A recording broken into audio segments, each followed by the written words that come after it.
Bonjour, nous voici sur l'atelier Reiki et spiritualité. Donc,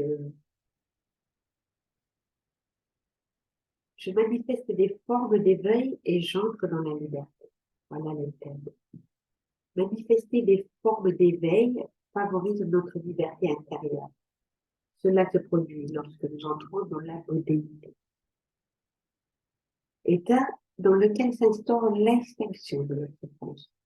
Rappelons-le, la souffrance est alimentée par des ajustements sans conscience.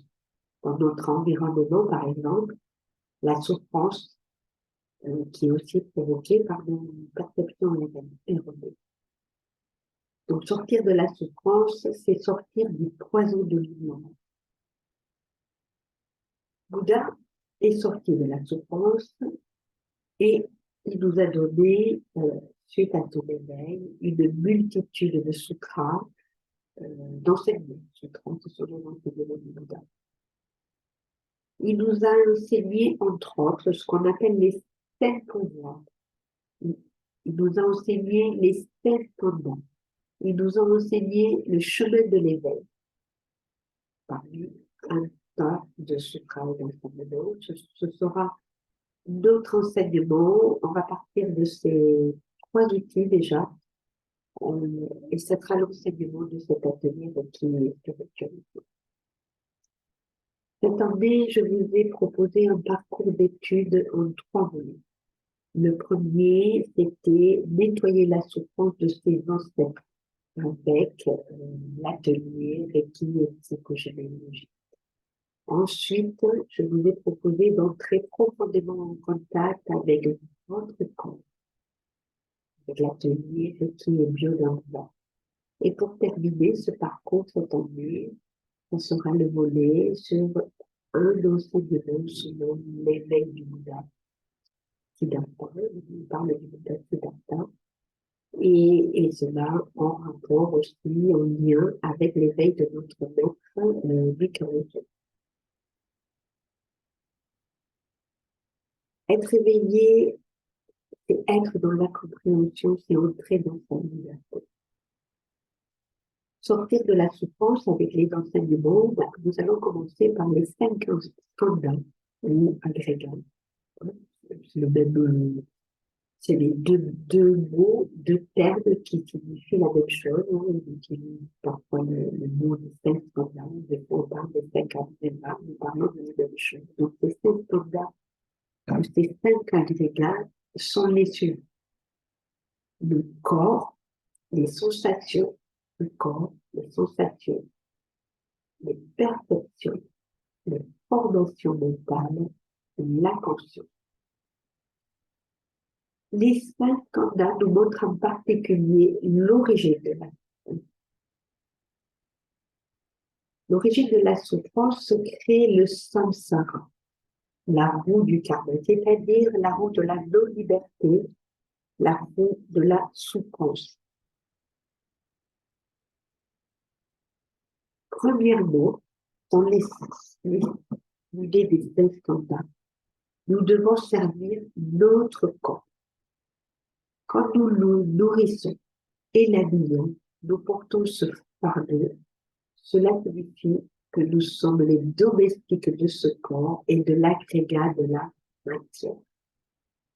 Deuxièmement, nous devons contenter notre corps physique et psychologique. C'est être le domestique de l'agrégat des sensations. Nous devons veiller à ce que le corps entende de beaux sons, voit de belles choses, sente de bonnes odeurs, et un contact tactile agréable, de bombée. Cela concerne la conscience et nous sommes au service de l'agrégat de la conscience. Le dictat déjà de ces 3 skandhas sur les 5 déjà, nous avons vu que le dictat du corps, des sensations, des perceptions, nous amène dans une forme de souffrance. Le dictat de ces 3 skandhas nous dit: nourris-toi bien, sinon je vais tomber malade, je vais être faible. L'agrégat des sensations dit à son tour, donne-moi des sensations agréables, sinon je vais souffrir. Et l'agrégat de la conscience dit à son tour, donne-moi de beaux sons, de belles choses à voir, de bonnes odeurs. Je veux des choses plaisantes. Trouvez-les pour moi, sinon je suis malheureux. Et donc ces trois agrégats déjà nous enferment et en plus nous enferment dans d'autres dictats, le dictat de la formation mentale. L'agrégat des formations mentales, c'est-à-dire que la vie, comme elle nous demande de satisfaire nos besoins quotidiens, eh bien, cela stimule le désir et nous devons constamment œuvrer et être actifs afin de les satisfaire, sinon nous sommes frustrés. Et il nous entraîne. Cette formation mentale nous entraîne dans les perceptions. C'est grâce à la perception que nous pouvons être capables de connaître, mémoriser, discerner le monde du monde. Et si les demandes de notre esprit pour les objets des sens présents ne sont pas tenues, alors nous allons connaître l'angoisse, les regrets, etc. Et c'est pour toutes ces raisons que Bouddha a déclaré que ces 5 khandhas nous entraînent de l'attachement.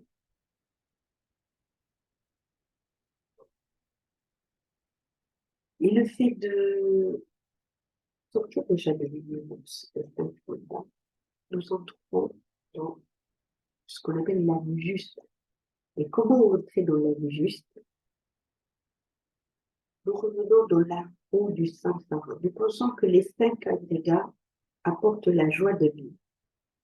Car il y a des choses agréables à un son comme le temps, de la nourriture délicieuse à goûter, des parfums plaisants à sentir, des sensations plus agréables à ressentir et des choses intéressantes à connaître. C'est seulement quand la vieillesse arrive et que les gens, la maladie, ou que les gens ne sont plus capables de bouger comme ils voudraient, de savourer la nourriture, de dormir correctement, et de satisfaire leurs désirs, qui deviennent convaincus que le fardeau des 5 khandhas est véritablement quand ils tombent malades, quand ils vivent de leur condition grandit et quand ils rencontrent des êtres et réalisent complètement comment le corps et l'esprit sont deux. Donc l'entraînement à la vie juste, qui est le premier palier de l'éveil, comment on y arrive? C'est avec la méditation. Le samsara, c'est le cercle de la création de la vie. Et nous avons une nature permanente, la nature de l'esprit et la bonté, et sa nature intrinsèque, en opposition avec les manifestations de l'esprit qui sont impermanentes. À travers la méditation, on va libérer l'esprit, donc on va être éveillé, on va être conscient. La méditation des pensées régule nos pensées, donne de l'espace et nous permet de demeurer dans la présence de l'esprit. La méthode profonde, c'est comment être dans l'esprit naturel, comment arriver à la nature de l'esprit. Eh bien, ça se limite en ces termes suivants. Ne saisissez pas, ne saisissez pas, ne saisissez pas ce qui s'élève. N'altérez pas, n'altérez pas, n'altérez pas cette nature qui est la vraie nature. Donc, on rentre la méditation avec l'exercice de cultiver la pensée. Dans quelle action va me mener la pensée? Où m'a-t-elle mené dans le passé? Faire le tri sur mes pensées. Avoir la lucidité sur l'émotion que suscite ma pensée. Être capable d'être moins vulnérable. Apprécier les bons actes, les bons aspects. Pour attraper un lapin, on ne court pas après. Pour attraper, on connaît bien ses habitudes. Une fois qu'on a attrapé son lapin, on regarde de quoi il a besoin, on le soigne. La façon dont nous pouvons gérer notre esprit, c'est de la manière suivante. Est-il dans son état correct? Comment nous afflige-t-il? Sommes-nous maîtres? Il nous semble plus sage, sommes-nous maîtres de la direction qu'a pris notre vie. Nous devons vérifier si nous allons dans ce que nous restons. Alors, des difficultés, des obstacles, prêtons-nous attention aux manifestations. Donc, la pratique de la stabilisation du mental, c'est la médecine de la méditation. La stabilisation de l'esprit, c'est le connaître. Comment est-il? Qu'est-ce qu'il fait? Comment les pensées s'enchaînent-elles? Donc, la lucidité, c'est que sommes-nous capables ou de quoi nous ne sommes pas encore capables. Donc, observez avec la pleine conscience que fait mon esprit. Où est-il? Comment se regarder soi-même? L'œil ne peut pas se voir, mais nous sommes capables de savoir à quoi nous pensons en même. Cela nous donne la faculté de se connaître soi-même, donc être conscient, de stabiliser notre esprit et donc de processer. Nous devenons maîtres de l'esprit sauvage et rebelle. L'esprit peut être vu comme des bactéries résistantes. La façon d'y échapper, c'est de le distraire, faire des plans, penser à autre chose. Si je m'ai envie de changer de CD, c'est-à-dire de penser à autre chose, à rêver de bonnes rêves. Sinon, l'esprit devient tyrannique, il nous contrôle, il nous tourmente, il nous laisse déprimés et misérables. Il est important de gérer nos émotions avant qu'elles arrivent à cette porte. D'où l'importance des préceptes Reiki. Comme une voiture que l'on doit entretenir constamment avant qu'elle ne se dérègle, ne se dégrade. Sinon, lors d'un obstacle extérieur, nos émotions, nos obstacles intérieurs seront plus difficiles à gérer que nos obstacles extérieurs.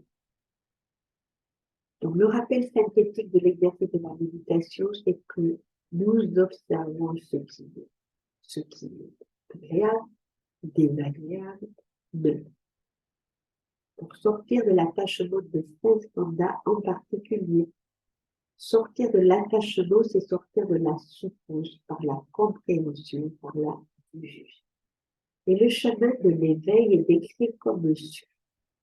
Nous avons tout un chemin devant nous qui s'appelle la vue, la pensée, la parole, le geste, les moyens d'existence, la diligence, la pleine conscience, la concentration. Nous pouvons interpréter ce chemin en 3 moments. La vue et la pensée sont traitées par la méditation, par tous les praticiens Reiki.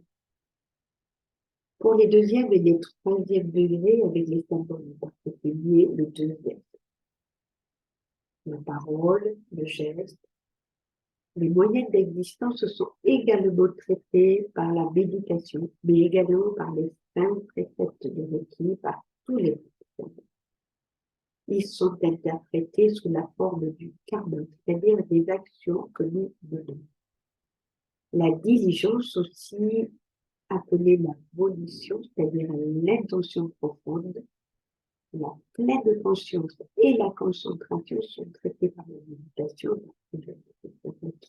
qui permet d'atteindre le karma conscient, c'est-à-dire la direction que nous donnons face à la volition de porter notre développement personnel vers l'éveil, la non-souffrance, la modération. Et nous avons à notre disposition les 5 pouvoirs, les 5 pouvoirs pour y parvenir. Donc, il s'appelle la foi, aussi la confiance, l'énergie, la pleine conscience, la concentration, la confiance compréhension ou la vision. La foi, la confiance, il s'agit de la mise en place de la volition, de la direction. Pour cela, nous avons nos repères, nos guides spirituels qui nous montrent le chemin de l'éveil, comme l'énergie qui nous amène la puissance, la force physique et mentale. Nous l'entretenons bien évidemment sans cesse avec notre pratique énergétique, avec le rêve. La pleine conscience et la concentration sont des outils pour entraîner la clairvoyance. Elles ne peuvent se mettre en action sans la foi et l'énergie. Elles demandent la grande discipline, la régularité.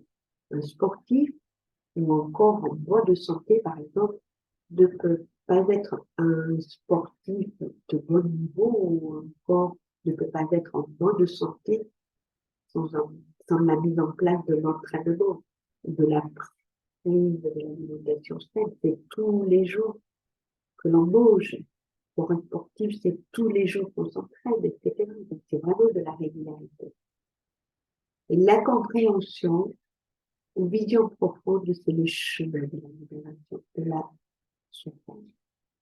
La connaissance, c'est l'opposé du poison de l'ignorance, qui nous maintiennent dans nos limites, les 5 années en particulier. Et enfin, nous avons nos 3 pouvoirs qui sont appelés les 3 portes de libération, qui sont la vacuité, la non-forme, la non-fonction. La vacuité et la non-forme sont apprises avec le pilier de l'interdépendance par les 5 préceptes du récit et par tous les praticiens acquis et par les symboles pour le deuxième et troisième degré. La non-poursuite est le chemin du maître acquis avec la compréhension de l'économie, c'est-à-dire du lâcher prise et la mise en place des 5 formes de l'amour. Merci à vous de votre attention. Bientôt.